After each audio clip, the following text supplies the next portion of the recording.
Bonjour à tous. C'est un développement majeur en lien avec la fusillade mortelle survenue dans le quartier Côte-des-Neiges à Montréal. Voilà qu'on apprend aujourd'hui que ce ne serait pas la policière qui aurait tiré sur la victime Michel Mizrahi le 22 juin dernier. Pascal Robida, ce sont les balles de l'assaillant qui auraient tué la victime, contrairement à ce qui a abondamment circulé sur les réseaux sociaux.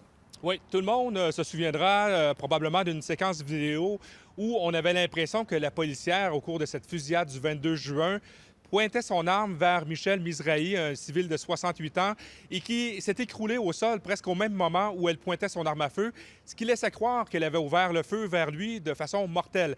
Alors, ce qui parle aujourd'hui, c'est la science médico-légale, parce que l'autopsie pratiquée sur le corps dans les jours suivants cette tragédie révèle qu'un impact à la tête était de gauche à droite et non de haut en bas, ce qui, d'un point de vue technique en balistique, est impossible de relier ce tir mortel à l'arme de service de la policière. D'ailleurs, le civil a été atteint de plusieurs coups de feu et rien ne concorderait avec l'arme Glock, l'arme de service du SPVM.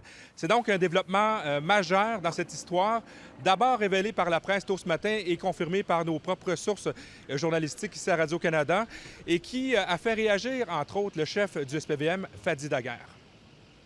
Si l'article dit vrai, je trouve ça très difficile.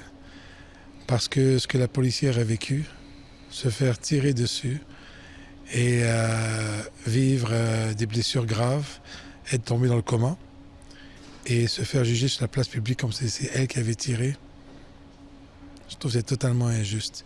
Si l'article est vrai, j'ai hâte que les lettres de noblesse lui soient remises à cette policière-là. Plusieurs enquêtes parallèles sont toujours en cours, Pascal, pour tenter d'éclaircir les circonstances de cette fusillade.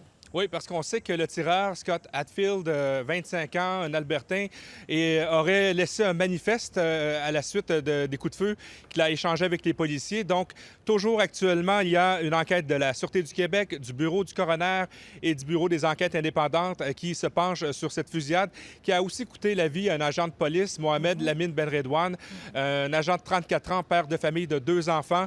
On se souviendra d'ailleurs, Chantal, qu'il y avait eu en juillet près de 5000 policiers qui s'étaient réunis au Centre Bell pour souligner sa bravoure le jour de son décès au cours de la fusillade. Ouais. Pascal Robida, Montréal, merci beaucoup. Au revoir.